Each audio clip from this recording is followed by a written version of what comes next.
마태복음 13장 44절부터 50절 말씀. 천국은 마치 밭에 감추인 보화와 같으니 사람이 이를 발견한 후 숨겨두고 기뻐하며 돌아가서 자기의 소유를 다 팔아 그 밭을 사느니라. 또 천국은 마치 좋은 진주를 구하는 장사와 같으니 극히 값진 진주 하나를 발견하매 가서 자기의 소유를 다 팔아 그 진주를 사느니라. 또 천국은 마치 바다에 치고 각종 물고기를 모는 그물과 같으니 그물에 가득함에 물가로 끌어내고 앉아서 좋은 것은 그릇에 담고 못된 것은 내버리느니라. 세상 끝에도 이러하리라. 천사들이 와서 의인 중에서 악인을 갈라내어 풀무불에 던져 넣으리니 거기서 울며 이를 갈리라. 좋은 날입니다. 성령님께서 오늘도 여러분들의 심령 가운데 큰 은혜와 평강으로 함께하여 주시기를 주님의 이름으로 축복합니다. 우리는 지금 예수님의 비유에 대해서 함께 은혜를 나누고 있습니다. 특별히 마태복음 13장을 통해서 우리는 하나님 나라의 비유 혹은 천국 비유를 배우고 있습니다. 천국의 비밀, 천국의 다양한 그런 측면들을 예수님께서 비유를 통해서 우리 가운데 풀어주고 계신데요. 또 오늘 이 말씀을 통해서 무엇을 우리 가운데 말씀하시는지 우리가 성령님께서 우리에게 주시는 음성에 귀를 기울였으면 좋겠습니다. 오늘은 우리가 마태복음 13장 44절부터 50절까지의 말씀을 볼 건데요. 여기에는 세 가지 비유가 나옵니다. 하나는 감추인 보화의 비유, 그리고 두 번째는 값진 진주의 비유, 그리고 마지막으로 그물 비유가 나옵니다. 앞에 두 가지의 비유, 그러니까 감추인 보화의 비유와 또 값진 진주의 비유는 같은 내용을 담고 있습니다. 마치 앞에 겨자씨와 누룩의 비유가 같은 내용을 이야기하지만 그 두 개를 같이 이야기함을 통해서 강조하시는 것처럼 오늘 이 감추인 보화의 비유와 또 값진 진주의 비유는 같은 내용들을 이야기하는데 좀 더 그 내용을 강조해서 이야기하고 있다라고 그렇게 이야기할 수 있고요. 그물의 비유는 조금 다른 내용들을 언급하고 있는 것이다라고 이야기할 수 있겠습니다. 자, 그럼 우리 함께 첫 번째 감추인 보화의 비유 그리고 또 값진 진주의 비유에 대해서 함께 알아보도록 하죠. 44절 말씀 제가 한번 읽어보겠습니다. 천국은 마치 밭에 감추인 보화와 같으니 사람이 이를 발견한 후 숨겨두고 기뻐하며 돌아가서 자기의 소유를 다 팔아 그 밭을 사느니라.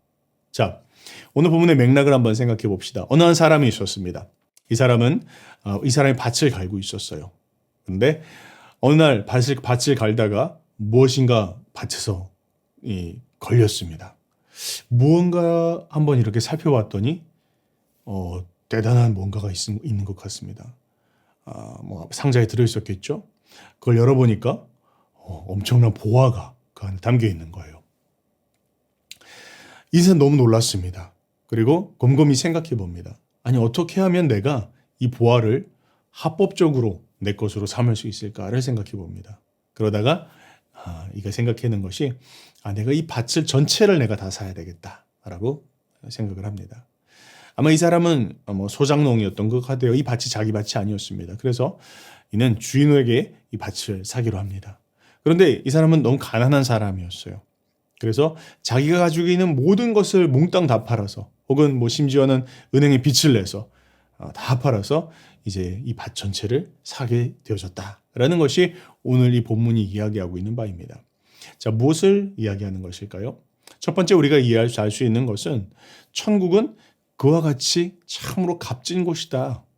모든 것을 다 팔아서 살 만큼 귀하고 값진 것이다. 그만큼 값어치가 있는 곳이다 라는 것을 이야기하고 있는 것입니다. 또한 오늘 본문이 이야기하고 또 가르치는 것은 무엇입니까? 천국을 소유할 수 있는 사람은 누구냐? 천국을 가질 수 있는 사람은 누구냐에 대한 부분들을 또한 이야기하고 있는 것입니다. 누가 천국을 얻을 수 있습니까? 천국을 소유할 수 있는 사람은 누구입니까? 첫 번째는 그 가치를 알아보는 사람입니다. 그 가치를 깨닫는 사람들에게 그 천국은 소유되어집니다. 여러분, 천국이 얼만큼 귀한 것인지, 천국이 정말로 값진 것이다라는 것들을 여러분들 알고 계십니까? 천국이 이 세상 그 어떤 다른 것과도 비교할 수 없이 값지고 보배로운 것이다라는 것을 깨달은 사람만이 그 천국을 소유할 수 있습니다. 누군가를 통해서 천국에 대한 이야기를 듣습니다. 천국에 대한 소식을 듣습니다. 하나님 나라에 대한 비밀들을 깨닫게 되어집니다. 하나님 말씀을 통해서 혹은 강의를 통해서 여러 사람들을 통해서 내가 하나님께서 하나님의 나라가 혹은 천국이 어떤 곳이다라는 것들을 알고 그 가치를 듣습니다. 그런데 어떤 사람은 그것에 대해서 가치를 귀하게 여기지 않습니다. 혹은 어떤 사람은 그걸 믿지 않습니다. 혹은 어떤 사람은 그 이야기를 듣더라도 그냥 별 볼 일 없는 것처럼 생각하고 이 세상의 일들, 육신의 일들을 더 값어치 있게 여기면서 살아갑니다. 이런 사람들은 천국을 소유할 수 없습니다. 천국은 누구의 것입니까? 천국은 그 값어치를 아는 사람, 그것을 인정하는 사람에게 소유되어진다라고 오늘 이야기하고 있습니다. 또한 천국은 어떤 사람들의 것입니까? 천국은 그 가치를 아는 사람일 뿐만 아니라 그 가치를 사기 위해서 대가를 지불하는 사람입니다. 이 사람은 오늘 본문의 이 사람은 어떻습니까? 그 천국은 그 보화를 소유하기 위해서 자기가 가진 모든 것을 다 팔았다 그렇게 이야기하고 있습니다. 그것이 얼마나 소중하고 값진 것인지를 깨닫고 아는 사람. 그런데 그것을 깨닫고 알 뿐만 아니라 그것을 사기 위해서 대가를 치른다라는 것입니다. 이 사람은 자기의 모든 전 재산을 다 팔았다라고 그렇게 이야기하고 있어요. 저는요, 곰곰이 말씀을 묵상해 보는데 굉장히 다시 한번 충격적으로 다가오더라고요. 야, 천국을 사기 위해서 혹은 천국에 들어가기 위해서 모든 것을 다 팔아야 된다라고 하는데 정말 나는 모든 걸 다 팔고 있는가? 난 정말 모든 걸 다 내어놓았는가? 를 생각해 보게 되어집니다. 여러분들은 어떠십니까? 여러분들의 모든 전 재산을 천국을 위해서 내어놓으실 자신이 있으십니까? 여러분들이 귀하다고 생각하는 값어치 있다라고 생각하는 모든 것을 다 팔아서 천국이라는 것을 사기 위하여 그 하나님의 나라 안에 거하고 그 하나님의 통치 가운데 거하는 삶을 살기 위해서 그분의 말씀 앞에 순종하는 삶을 살기 위해서 모든 것을 다 팔고 모든 귀한 것을 다 내어놓을 준비가 되어 있으십니까? 오늘 본문은 우리에게 그것을 물어보고 있습니다. 사실 굉장히 가벼운 비유처럼 느껴지지만 우리에게 던지고 있는 것은 굉장히 무거운 도전적인 그런 메시지를 우리 가운데 던지고 있는 것입니다. 또한 두 번째, 값진 진주의 비유가 나옵니다. 자, 값진 진주의 비유도 강조하는 바는 똑같습니다. 한번 제가 읽어보겠습니다. 45절이죠. 또 천국은 마치 좋은 진주를 구하는 장사와 같으니 극히 값진 진주 하나를 발견하매 가서 자기의 소유를 다 팔아 그 진주를 사느니라. 자, 본문이 이야기하고 있는 바는 앞에 나오는 값진 그 보화의 비유와 감춰진 보화의 비유와 동일한 것을 이야기하고 있습니다. 차이점은 무엇입니까? 차이점은 앞에 나오는 비유는 어떤 한 사람이 우연찮게 밭에 감춰졌던 보화를 발견했다라는 것이고 뒤에 나오는 것은 어떤 한 사람이 좋은 진주를 구하기 위해서 찾아다녔다라는 것입니다. 자, 무엇을 이야기합니까? 의미를 위해서 인생의 의미가 무엇인지 정말 삶의 의미란 무엇인지 참된 진리란 무엇인지 이 땅에 정말 천국이란 무엇인지를 그 진리란 무엇인지를 참 탐구하며 찾으며 고민하는 어떤 한 사람이 있었다라는 것입니다.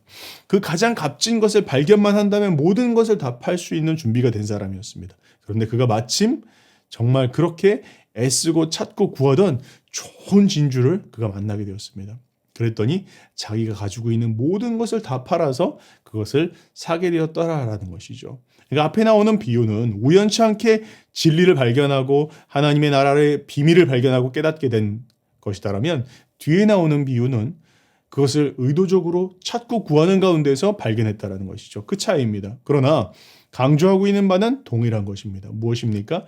그와 마찬가지로 천국이라고 하는 것은 가장 값진 것이다. 보화와 같은 것이다. 진주와 같은 것이다. 얼마나 값지냐? 모든 것을 다 팔아서 살 만큼 값진 것이다 라는 것입니다. 자, 여러분 어떻습니까? 여러분 그 보화를 발견하셨습니까? 천국이 정말 그 귀한 것이다라는 것들을 여러분들 발견하셨습니까?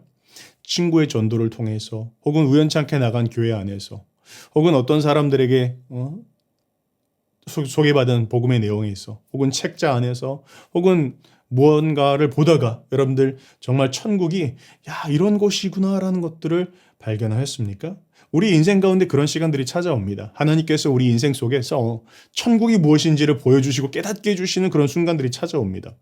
자, 그때 그 천국의 비밀을 발견한 사람은 그것을 또한 인정한다라는 것입니다. 그 천국이 무엇인지를 발견했다면, 그리고 또한 그것이 정말 귀한 것이구나라는 것을 인정했다면, 그렇다면 우리에게 남은 것이 있습니다. 세 번째는 대가를 지불하는 것입니다. 그 천국을 사기 위해서 내가 가진 모든 것을 다 팔아서 내가 갖고 있는 가장 소중하다라고 하는 것을 다 내어놓고 그 천국을 사는 자들, 그에게 천국이 소유되어진다라고 그렇게 이야기하고 있습니다. 여러분 참 도전되지 않습니까? 그렇습니다. 성경은 우리에게 정죄하고 있는 것은 아닙니다. 너는 이렇게 운명지어준 존재다라고 이야기하는 건 아닙니다. 내가 다 팔지 못했다고 해서, 다 내어놓지 못했다고 해서 정죄하고 있는 것은 아닙니다. 그러나 성경은 우리의 마음의 상태를 지금 거울처럼 비춰 보여주고 있습니다. 너는 지금 과연 하나님의 나라를 구하기 위해서, 그 하나님의 통치와 다스림 안에 살아가기 위해서, 그 음성 가운데 순종하기 위해서 모든 것을 다 내어놓고 순종할 준비가 되어 있느냐? 그런 삶을 매일매일 걷고 있느냐? 그 천국을 소유하기 위해서 모든 것을 다 팔고 있느냐라고 우리 가운데 묻고 있는 것입니다. 세 번째 오늘 이야기하고 있는 비유는요, 그물의 비유입니다. 47절 말씀을 제가 한번 읽어보도록 하겠습니다. 또 천국은 마치 바다에 치고 각종 물고기를 모는 그물과 같으니, 그물이 가득함에 물가로 끌어내고 앉아서 좋은 것은 그릇에 담고 못된 것은 내버리느니라. 세상 끝에도 이러하리라. 천사들이 와서 의인 중에서 악인을 갈라내어 풀무불에 던져 넣으리니 거기서 울며 이를 갈리라. 그렇게 이야기하고 있습니다. 뭘 이야기하는 것입니까? 천국은 마치 그물과 같다라고도 해석할 수 있고요. 뿐만 아니라 이렇게 이야기할 때는 천국은 이 뒤에 나오는 이야기와 그 맥락을 전체를 이야기하고 있는 것이죠. 자, 천국은 마치 그물 안에 있는 물고기들이 있다가 어느 날 이제 그 그물이 거두어졌을 때 그 가운데에서 좋은 것과 나쁜 것을 구별해내고, 좋은 것은 남겨놓고 나쁜 것은 던져버린다. 구별되어진다라는 것을 지금 이야기하고 있는 것입니다. 그렇습니다. 마치 우리는 하나님이 지으신 이 세상 안에서 좋은 물고기든 나쁜 물고기든 같이 어울려서 살고 있는 것처럼 우리는 살고 있습니다. 그물 안에 있는 물고기들은 자기가 지금 그물 안에 있다는 것을 모르고 살고 있죠. 그런데 그렇게 자유롭게 지내고 있지만 어느 한순간 어느 때가 찾아오면 어떻게 되어집니까? 어부가 그물을 들어 올릴 때가 있다라는 것을 지금 이야기하고 있는 것입니다. 그렇습니다. 세상의 마지막 날 어부가 그물을 들어 올릴 때가 올 것입니다. 그리고 그 그물이 들어 올리고 난 후에는 이제 구별되어진다라는 것입니다. 판단되어진다라는 것이죠. 구분되어진다라는 것입니다. 무엇이 좋은 것인지, 무엇이 악한 것인지, 무엇이 누가 의인인지, 누가 악인인지 마지막 때에는 하나님께서 심판하신다라는 것을 이야기하고 있는 것입니다. 하나님 나라에 들어갈 때 우리도 이런 과정들을 거칩니다. 이 땅에서 사는 동안 우리에게는 모든 사람들에게 기회가 주어집니다. 아직 우리는 지금 그물에 있다는 걸 모르면서 우리는 살아가고 있습니다. 그러나 모든 사람들에게 구원받을 수 있는 그런 기회가 열려 있습니다. 그런데 하나님의 시간, 하나님의 때가 찾아오면 어부는 그물을 들어 올릴 것입니다. 그리고 일단 그물이 들어 올려지고 난 후에는 이제 그때부터는 우리가 평가되어지는 것입니다. 그 이후부터는 본색이 드러나는 것이죠. 내가 좋은 물고기인지 내가 나쁜 물고기인지 그때는 본색이 드러나게 되어진다라는 것을 우리 가운데 이야기하고 있는 것입니다. 사실은요, 오늘 이 본문은요, 저에게 굉장히 의미 있는 그런 본문입니다. 전 대학교 2학년 때 예수님을 믿었습니다. 인생의 큰 방황 가운데에서 예수님을 믿었는데요. 좀 부끄러운 이야기지만 또 죄송스러운 이야기지만 저희 간증을 나누기로 원합니다. 대학교 2학년 때 인생에 큰 방황을 하였습니다. 모든 것을 다 가지고 있었다라고 생각했고 모든 것을 다 할 수 있다라고 생각을 하였습니다. 모든 걸 다 소유하고 있다고 생각했는데 그런데 한 가지 모르는 것이 있었습니다. 그것은 무엇이냐면 인생의 의미가 도대체 무엇인지를 알 수가 없었습니다. 큰 마음에 제 심령 가운데 그런 구멍이 있는 것과 같았습니다. 인생의 의미가 무엇이지? 무엇 때문에 살지? 삶을 살아간다면 무엇을 위해서 살아가야 되는 것일까? 이런 의문이 저의 심령 가운데 깊이 있었습니다. 방황이 멈춰지질 않았습니다. 그래서 대학교 2학년을 마치고 나서 휴학을 하고 이제 대학교 겨울방학이 시작되어지고 도대체 인생의 의미를 알지 못해서 인생의 의미를 찾기 위해서 방황하기 시작했습니다. 찾아가기 시작했습니다. 제가 제일 처음 찾아간 곳이 어디였냐면 합천에 있는 해인사였습니다. 합천에 있는 해인사에 가서 좀 산속 깊은 곳에 들어가서 좀 명상을 하고 그럼 인생의 의미를 좀 깨우칠 수 있을까 생각을 하였습니다. 그런데 그곳에 있는 스님이 물어보시는 거예요. 아유, 이 젊은 사람이 참 불심도 깊기도 합니다. 그러면서 입적하려고 하십니까? 물어보시는 거예요. 그래서 저는 입적하려고 그런 건 아니고 그냥 인생의 의미를 좀 생각하려고 왔습니다. 이렇게 얘기했습니다. 그랬더니 그분이 입적을 하려고 하는 게 아니면 이 절에 오랫동안 머물 수가 없다라고 하는 거예요. 그래서 제가 그곳에 오래 있지 못했습니다. 그러다가 이제 저희 어머님께 제가 연락을 드렸는데 저희 어머니께서 저를 지리산에 있는 어느 한 개척교회를 하는 그런 장소를 알려주셨습니다. 어떤 한 목사님께서 개척교회를 하고 산속 깊은 곳에서 뱀사골이라는 곳인데요. 그곳에서 개척교회를 하는 것을 알려주셨습니다. 제가 그곳에 이제 가게 되었는데요. 뭐 긴 이야기지만 짧게 이야기를 드리면 그곳에 묵고 있는 가운데 저희 학교 선배님 중에 한 분이 저를 이제 찾아오셨습니다. 그런데 그분이 제가 그때 예수님을 안 믿고 있었던 때예요. 그분이 이제 저와 같이 이렇게 시간을 지내면서 어느 날 밤 저에게 이 말씀을 하셨습니다. 근데 그 말씀이 뭐냐면 바로 오늘 이 마태복음 13장 44절부터 50절까지의 말씀을 이야기를 해주셨어요. 그분이 저한테 이 본문의 말씀을 그냥 읽어주셨는데 그때 제 마음 가운데 알 수 없는 거룩한 두려움이 일어났습니다. 무엇 때문에요? 이 그물의 비유를 듣고 제 마음 가운데 거룩한 두려움이 일어났습니다. 내가 이전까지는 예수님에 대해서 내가 그 이름은 알고 있지. 예수가 누군지 나는 뭐 가끔 교회도 가기도 했으니까요. 예수가 누구인지 내가 알고 있지. 그런데 이 말씀을 듣는 순간 제 마음에 어떤 마음이 들었냐면 내가 만약 지금 이 순간 그분 앞에 선다면 이 예수라는 분 앞에 선다면 그분이 나를 안다고 하실까? 그분이 나를 내가 너를 아노라. 인격적으로 내가 너를 아노라 이야기하실까? 그때 갑자기 그런 생각이 드는 거예요.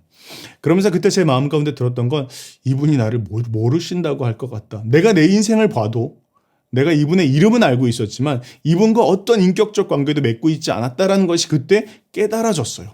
그리고 만약 내가 이분을 만난다면 이분은 나를 모르신다고 할 것 같다라는 그런 거룩한 두려움 가운데 마지막 날이 만약 찾아온다면 그럼 나는 분명히 이 악한 나쁜 물고기처럼 버림받게 되겠구나. 혹은 이 풀무불에 던져지겠구나. 이것이 단순하게 믿어졌습니다. 그리고 제 마음 가운데 거룩한 두려움이 일었습니다. 그리고 그때 하나님 앞에 무릎 꿇고 회개하게 되었습니다. 이 말씀이 제 심령 가운데 깊이 체험된 말씀이었다는 것이죠. 그리고 또 시간들이 흘렀습니다. 삶을 살아가면서 신앙생활을 하면서 하나님께서 또 이 앞에 있는 방금 말씀드렸던 값진 보화와 또 값진 그 진주의 비유를 주님께서 저에게 또 말씀해 주시고 보여주셨습니다. 무엇을요? 천국은 마치 그와 같이 귀한 것이다. 그와 같이 값진 것이다. 라는 것을 말씀하셨다는 것입니다. 그렇습니다. 여러분, 인생은 한 번 사는 것입니다. 무언가를 위해서 우리의 인생은 쏟아야 합니다. 무언가를 위해서 우리는 목표를 두고 달려가야 합니다.